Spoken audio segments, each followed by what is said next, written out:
Are we ready, Andy? Right.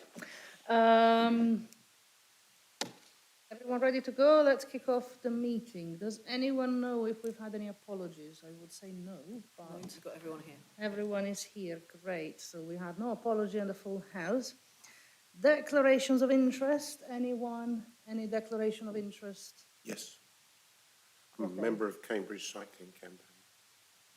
Thank you. That is noted.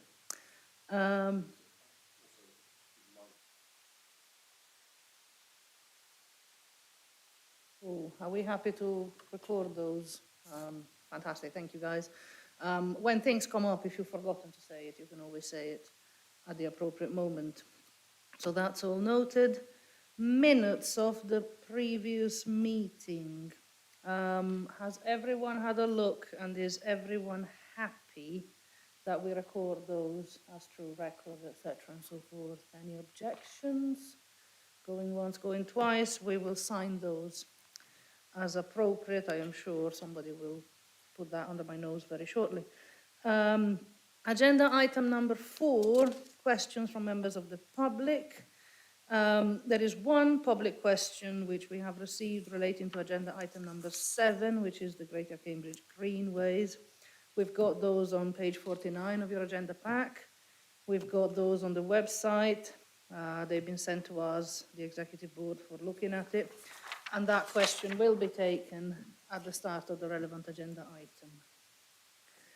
Agenda item number 5, feedback from the Joint Assembly. So you've got the report that Councillor Bick kindly provides for us every time. That's on page 50 of your agenda pack. Councillor Bick is here with us today, as usual. Hi, Tim. We thank him for his report, and we will take an update on the Joint Assembly at the beginning of every agenda item, as usual.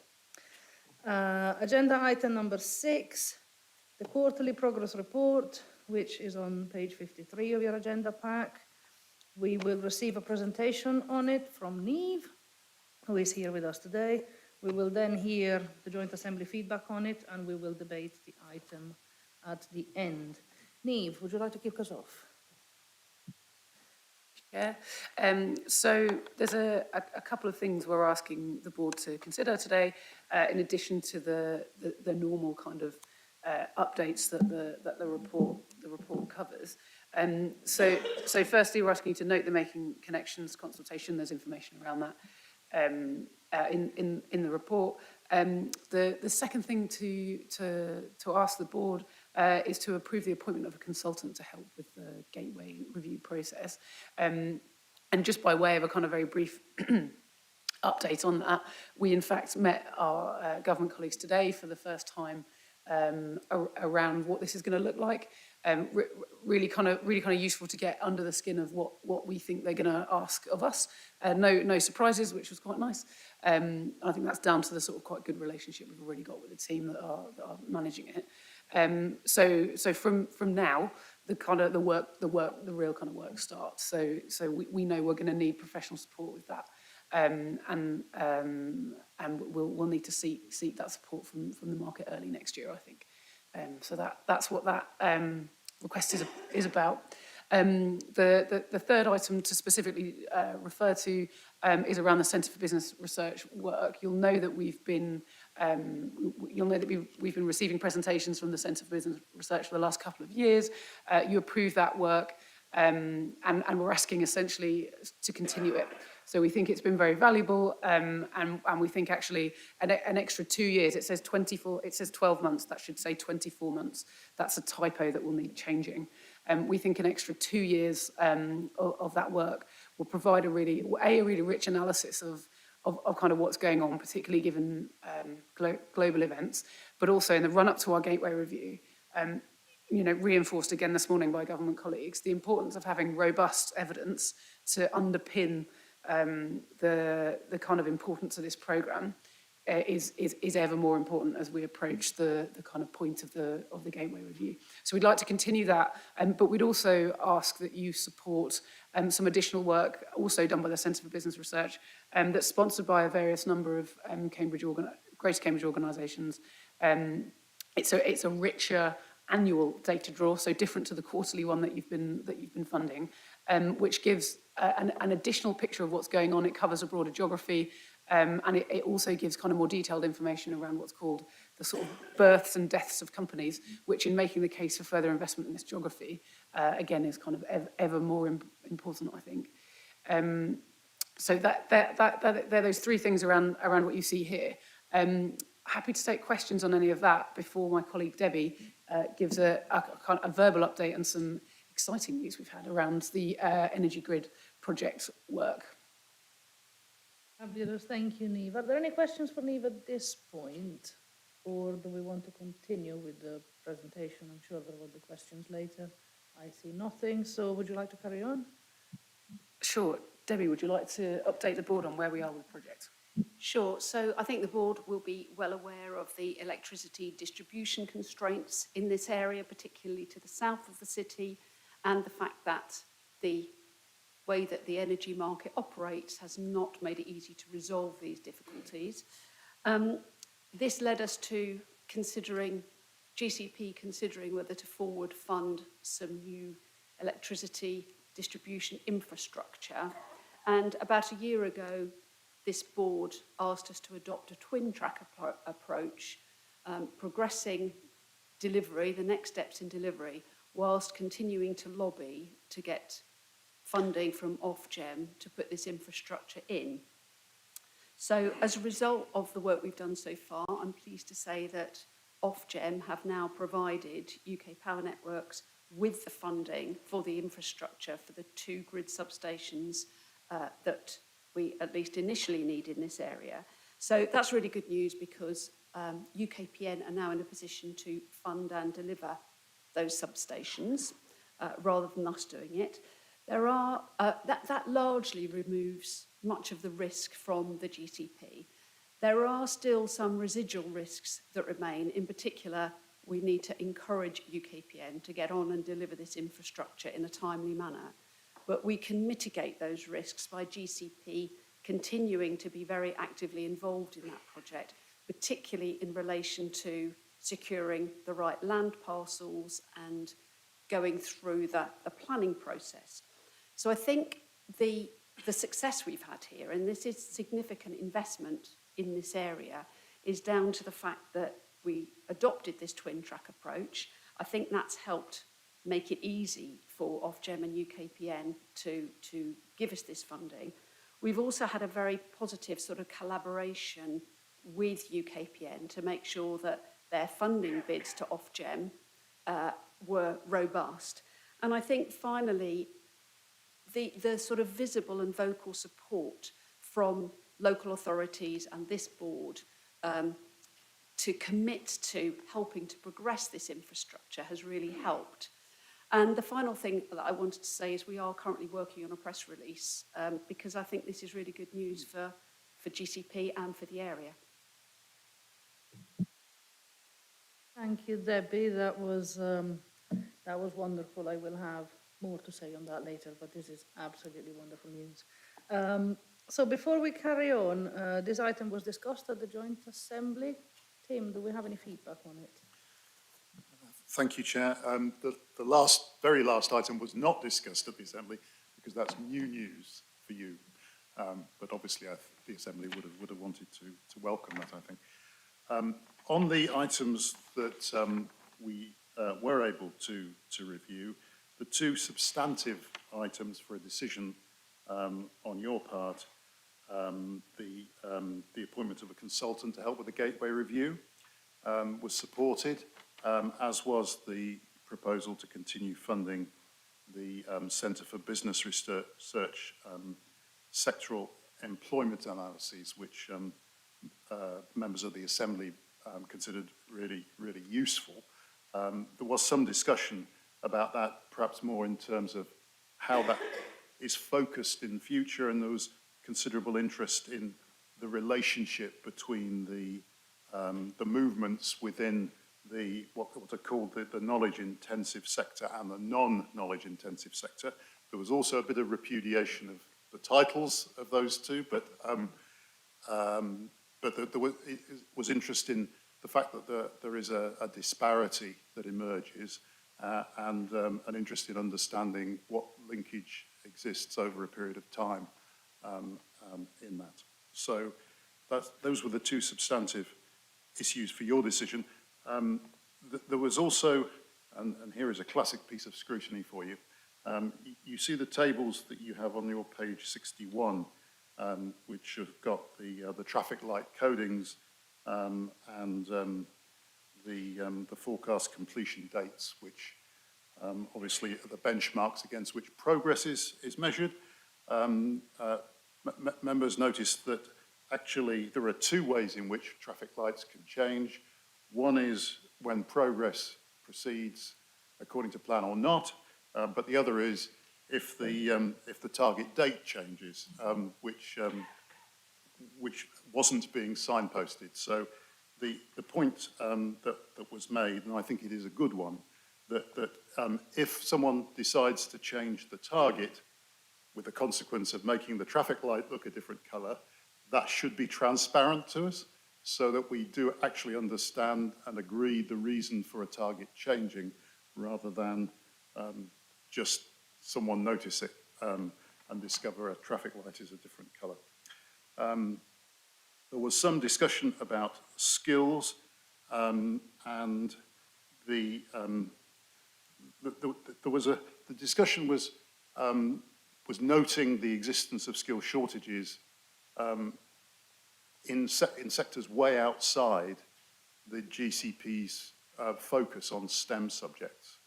So members mentioned construction and agriculture, which I think we can all recognise are discussed as areas of skill shortage. But the issue was how relevant that was to our work, because right from the beginning we had been focused by our agreement with the government on this strategic objective of improving the take-up of STEM-related skills training. So no particular conclusion from our discussion, except that a feeling that it would be good to know how our efforts on STEM were connected to the wider field of non-STEM shortages, which are obviously constraints on the economy in all sorts of places right now. Thank you very much for that report. Members, would we like to discuss this item? I can see Bridget. Thank you. So just picking up on Councillor Bick's comment on skills, I think Andy was at the East of England LGA All-Party Parliamentary Group briefing this week, where they launched to MPs the Levelling Up the East of England paper. So there's that, and that is well worth a look at by members of the board. It gives a lot of support to the evidence base for what we're doing, particularly in relation to connectivity. But on skills, what was alarming was that it showed that we're still training people for the skills that aren't the skills we need for the whole of the East of England. So I think it's probably quite a useful benchmarking document for us to look at to see how we compare with the rest of East of England.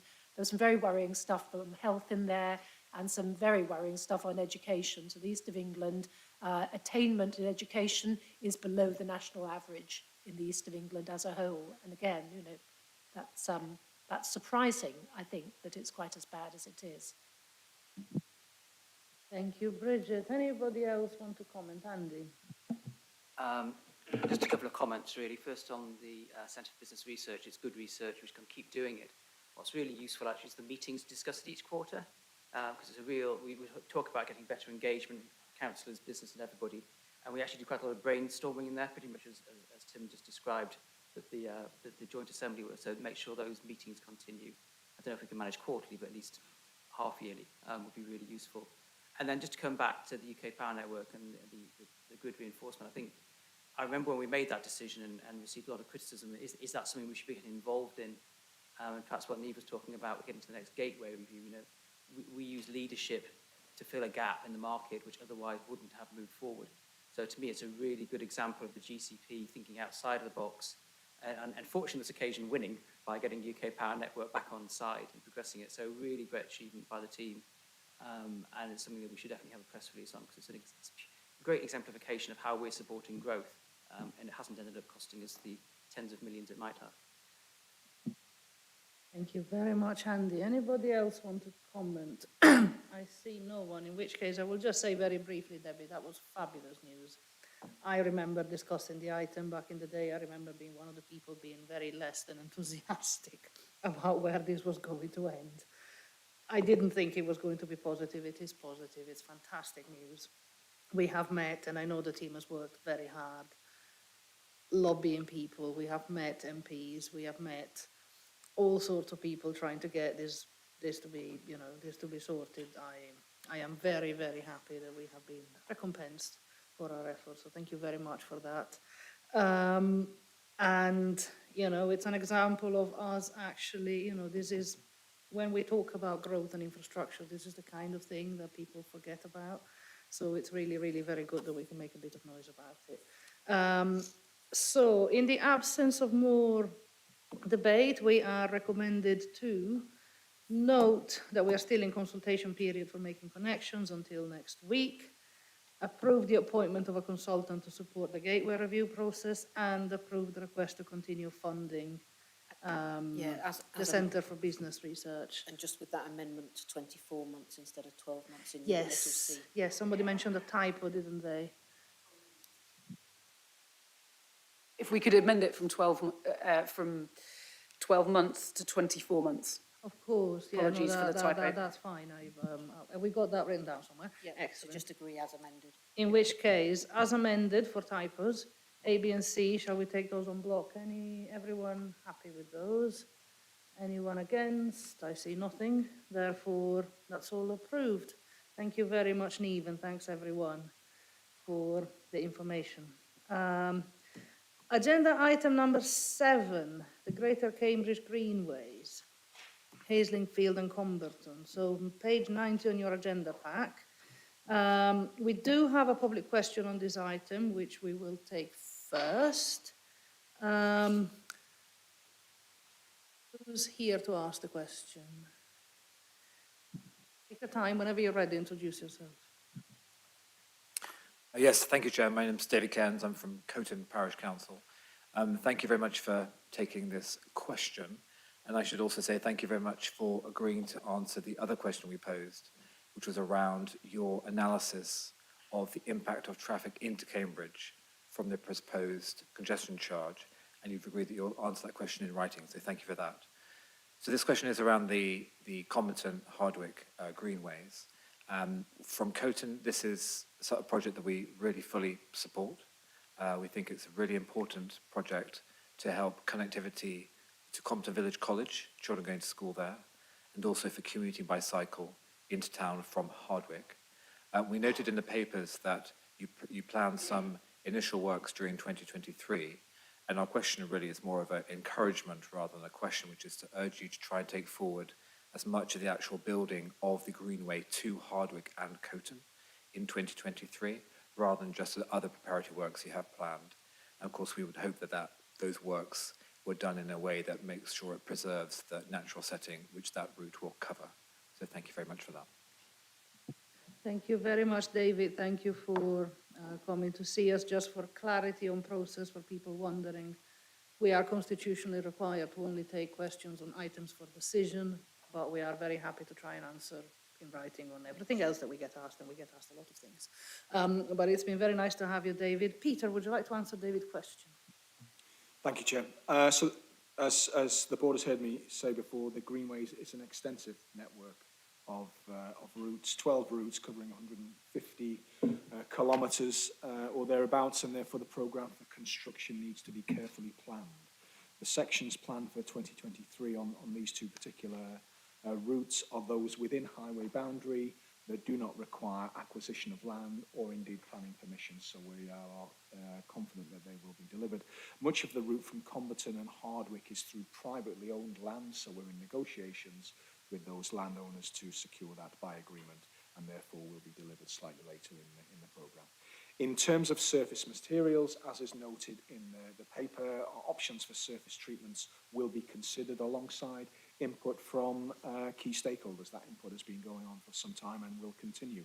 And we will consider the rural setting of particular sections of routes, environmental considerations, impacts and the user experience before coming to any final decisions on the materials used.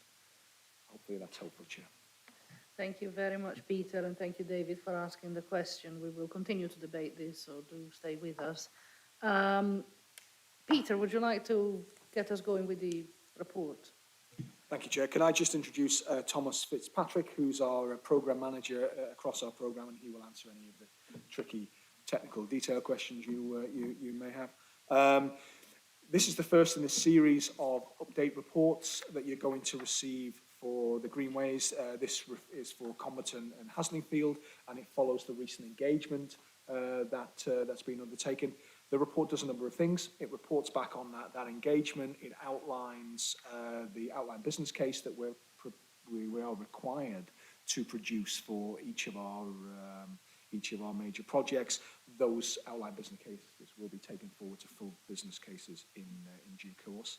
We're seeking for you to agree to submissions of planning applications where required, public rights of way creation orders, and traffic regulation orders in partnership with local planning authority and the county council, to agree, as you've done previously, for compulsory purchase where we can't secure land by agreement, and then finally to agree the programme as outlined for these particular two greenways.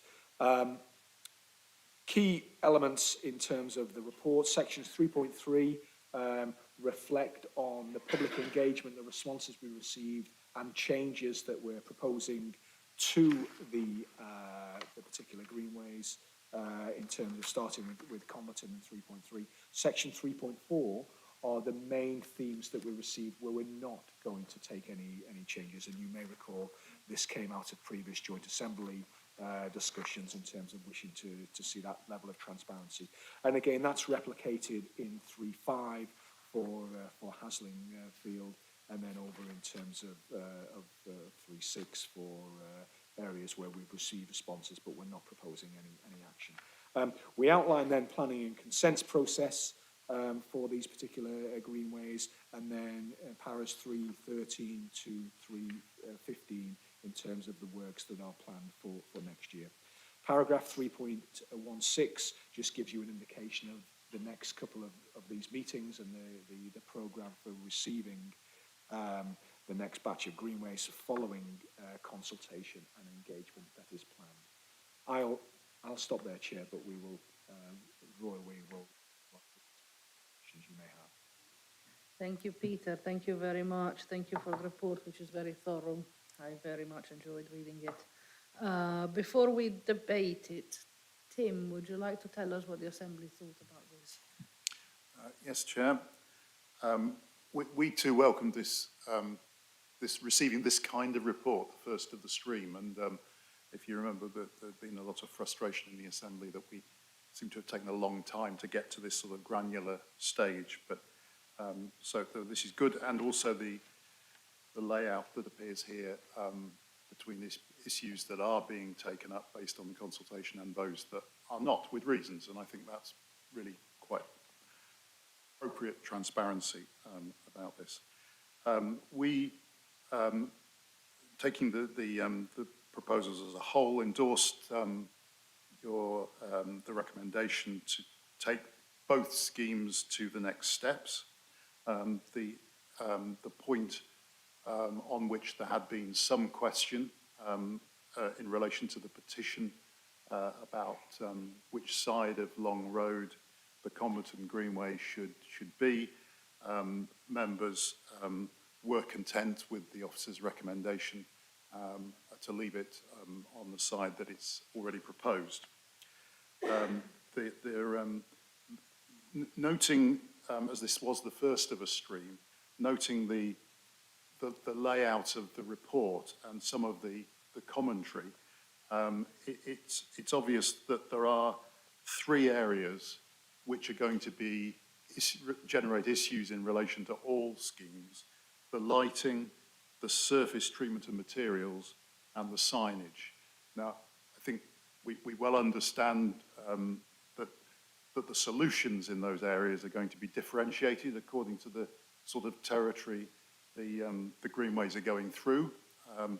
But given that the similar issues are going to arise in all greenways, we requested that alongside these granular reports on particular greenways, we do see a semblance of a strategy which is brought to members that describes what that differentiation looks like and what the criteria are for selecting within it. And I believe that is, and that was accepted by officers. I think it would make for a rather smoother passage of the remaining Greenway reports. There was also a request that we keep an eye on the relationship of the greenways as we're proposing them to the key standards that greenways would get measured by.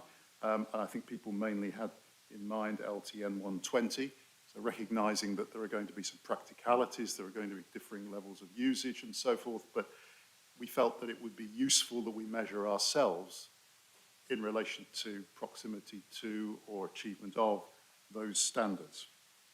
There was a discussion about the challenge of maintenance after the greenways have been constructed, without much conclusion except to understand that is a subject that's undergoing negotiation with the County Council. Members also would like to see a more well-publicised statement of when a particular greenway has been finished and handed over to the County Council for maintenance, because people get used to approaching one body in relation to issues about construction. When it gets passed over to the County Council for maintenance, they need to know which body to go to, and so to know when that point is and where the accountable body is would, I think, be useful. Thank you very much, Tim. Would the board like to discuss this item at this point? Any comments from anyone? Anybody? No? Well, think about it. If you can change your mind while I say some brief things, which is, this report was excellent. I was very, very happy to read it. My feedback has been the same for some time. Can we get on with it? It's great that it's starting to really be getting on with it, which is absolutely great. And it is good that the Assembly debated that issue in particular with regard to handover. I mean, this is far, far, far too early to start worrying about it, but that will happen. And, we as local authority representatives will have to worry about what's going to happen when this infrastructure is up and running and being handed over, and all of a sudden it's a whole load of other stuff for us to maintain. So that discussion will come. But in the meantime, I think it's an excellent project. I am very keen for it to proceed. And unless anyone would like to say anything more on this item, we have got recommendations A to G. We would like to note the results of the engagement exercise and the changes to the scheme that derive from that. We agree the outline business case for Comberton and Haslingfield. We agree to submit planning applications, permitted development applications, etc., as necessary. We agree to the use of compulsory purchase where necessary again. We agree the programme of delivery as set out in the report. We agree to finalise schemes for construction and complete the full business cases. And we agree to early works in 23. Are we all happy with that? Yes, Andy. It was just a quick comment on the programme as a whole, and again, I sort of welcome the report and endorse the getting on with it piece. There's something about how we communicate progress on greenways out to the wider public so that they actually see that these things are being delivered. Because one of the themes that's coming up in all of the consultation around city access is just demonstrate to you that you're going to deliver some of these things. So I think thinking about how we communicate this as it progresses is really important. Thank you, Andy. Yes, Dave. Yes, Chair. A positive thing. I think that whilst the County Council, when they undertake responsibility for these greenways, will be concerned about an extra cost, they will be able to appreciate that the reduction in traffic that these greenways will bring about will actually reduce the repair costs on the main roads, which I'm sure actually are a lot more expensive. We very much hope that to be the case, absolutely. And there is a piece of work, and this is not at all the time or the place to discuss it, but there is a piece of work coming forward in the County Council about the effects that climate change is having on our road infrastructure, which are severe, and the pressure on us responsible for repairing that damage is very severe as well. So all these things are very important. So everyone happy with the recommendations? Any more comments from anyone? Shall we all happy? Going once, going twice. If there's no opposition, we can take those as agreed. Thank you very much, team, for the excellent progress. Thank you, Peter, for the report, and Tom as well. Thank you so much. Agenda item number 8, Smart Cambridge. We're now on page 107 of your report. We have got a presentation from Debbie, do we? Just coming. Yeah. No, take your time. Whenever you're ready.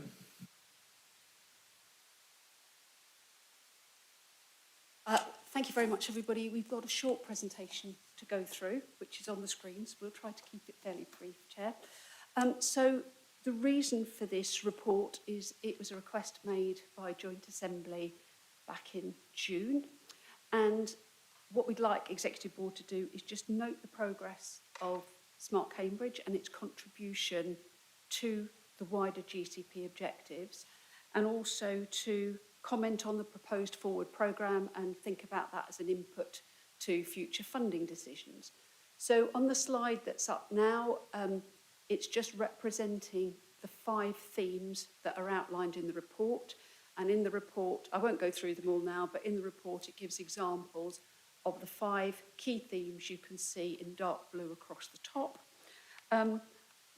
The light blue box really just summarises our overall contribution to the wider GCP. So we're supporting the objectives of GCP, we're trying to future-proof investments by looking forward and looking outwards to make sure that we don't kind of reinvent the wheel.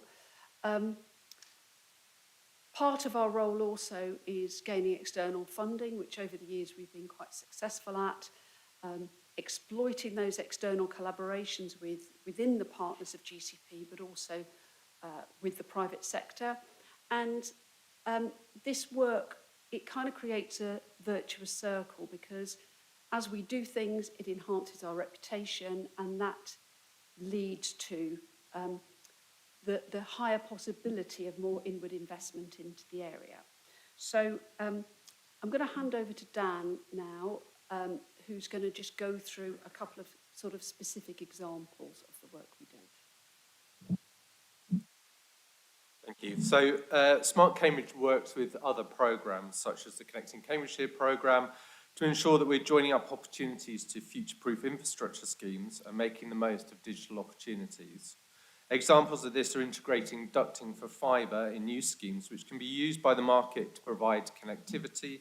And this is the advantage of generating cost savings compared to retrofitting, saving 4 tonnes of CO2 per kilometre laid, and extending gigabit-capable fibre, as well as helping to address issues of digital inclusion.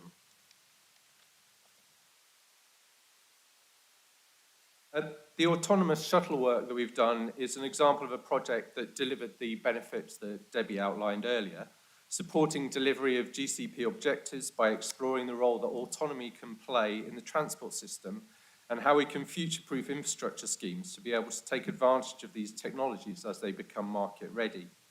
We delivered that through a collaboration with an industrial partner and with an academic partner. The programme has also been successful in securing external funding to prepare for and run these trials. Debbie. Thanks, Dan.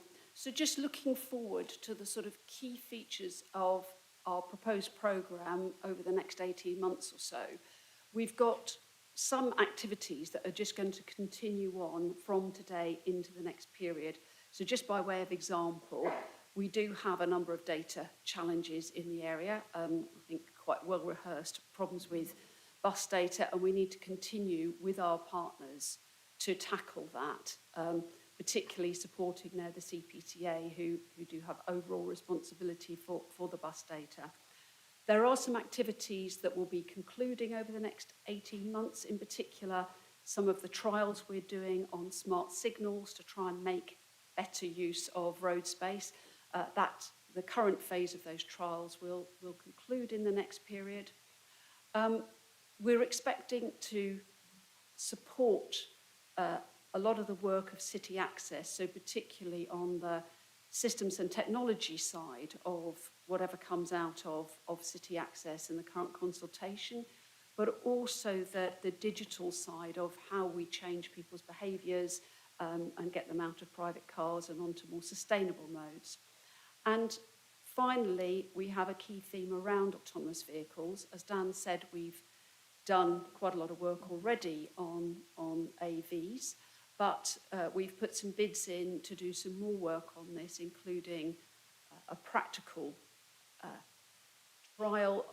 further trial, building on what we did 18 months ago. So we're awaiting the outcome of that bid. We have to remain agile because things change fast in technology and innovation, and also within GCP, new needs emerge. So we need to be adaptable to taking those on. And one of the other things that came up from Joint Assembly is we perhaps need to be a bit smarter ourselves about how we communicate and how we kind of maximise the opportunity that Smart Cambridge creates in the area. Thank you very much, Chair. Thank you, Debbie, and thank you, Daniel, for the excellent presentation. Very, very interesting.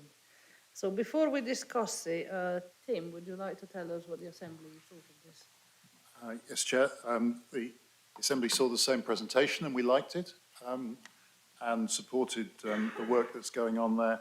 Kind of three themes that we remarked on as with emphasis, really. The last one that Debbie mentioned, that there is something here that would benefit from greater external communication.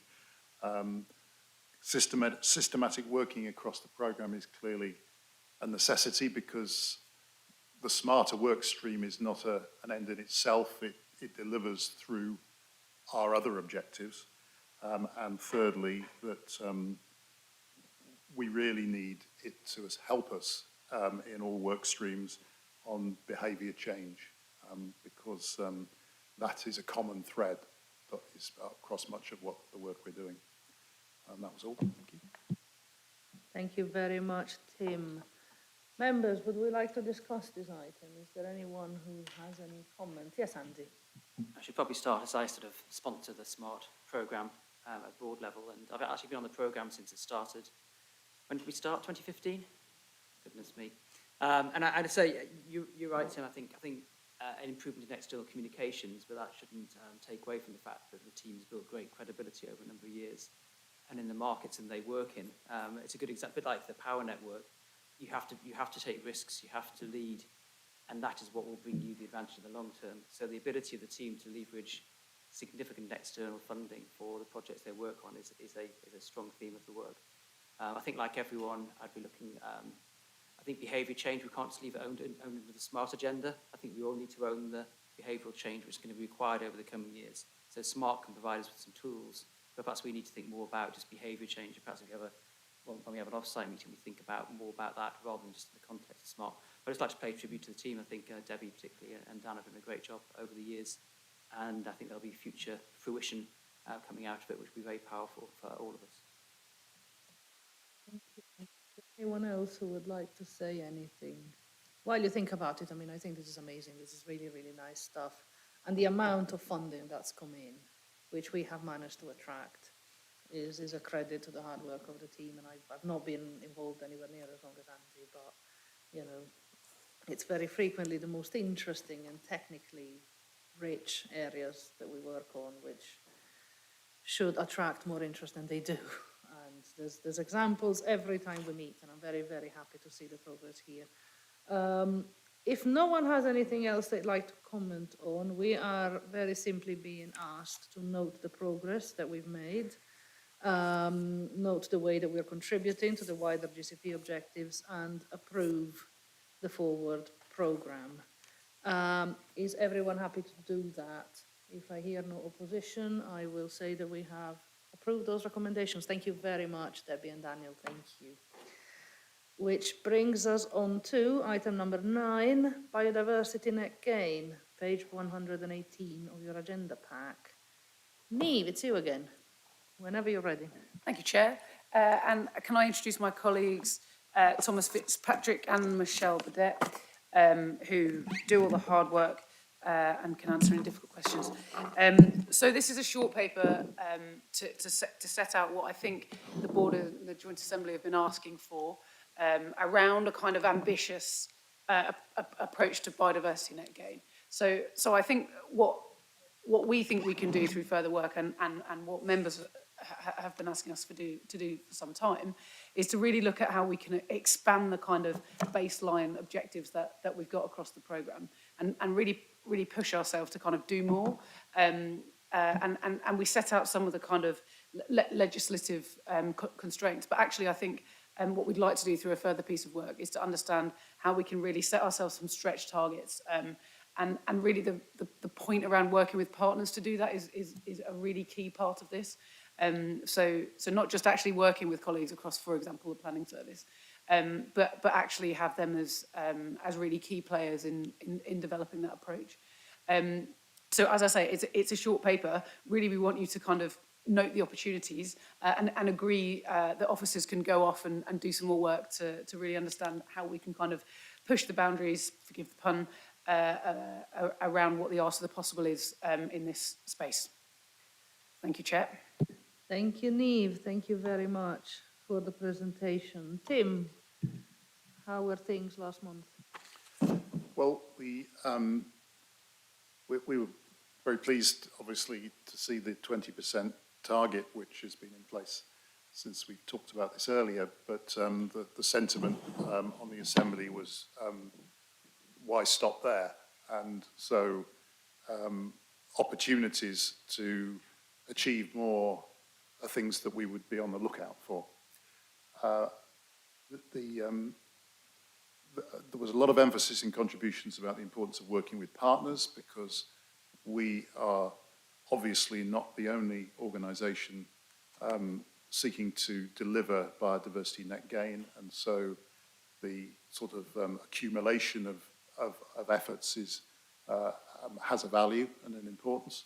And we had a discussion about the mitigation hierarchy around our schemes, where I think we landed that on the point that pragmatically there is much of importance in delivering our biodiversity net gain, or at least as much of it as makes sense around our projects themselves, because there is a coincidence of interest between the net gain, the scientific ecological net gain, and the mitigation for people living around and using what we construct. So recognising that isn't always going to be possible, isn't always going to be desirable, but pragmatically we think that there is an importance in securing two objectives where we can. Thanks. Thank you, team, very much.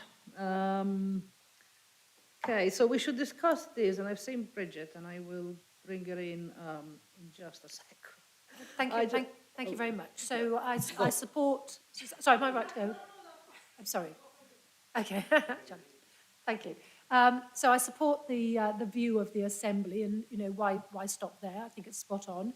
We've already heard from Coton about their concerns about environmental enhancements being linked to the establishment of the Greenway. The emerging local plans coming out, the joint local plan coming out of South Cambridgeshire and City is talking about 20% biodiversity net gain as a minimum. We, as two councils and also the Combined Authority, have signed up to the Doubling Nature strategy, there's a policy.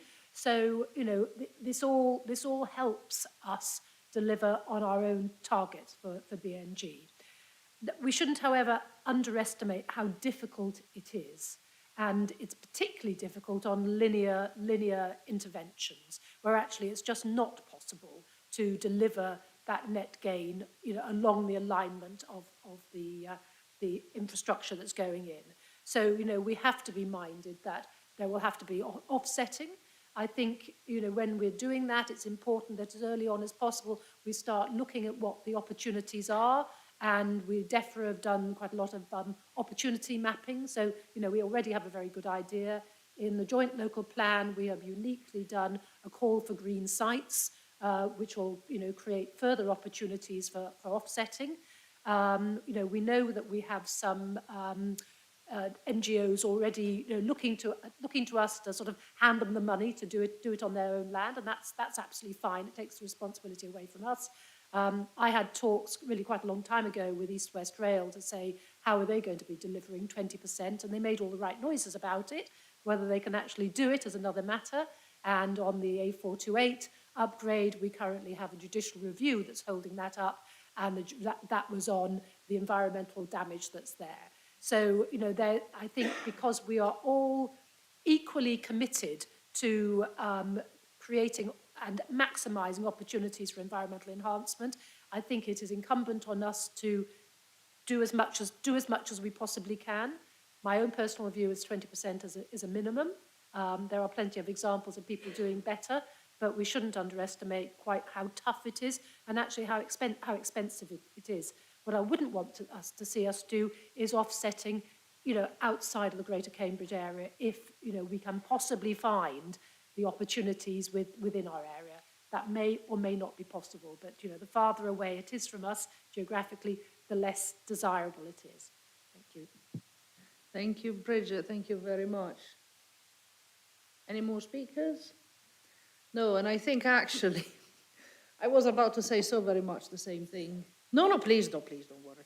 I was going to say very much the same thing. I mean, as we all know, the minimum mandated by national policy is 10%.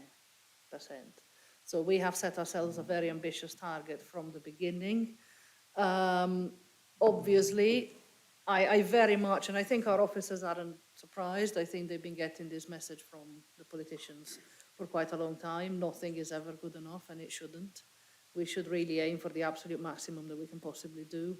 And I think the team really understand the ambition that we've got. There are some cases where you can easily do more, and we should. There are some cases where you can't easily do more, and you should try.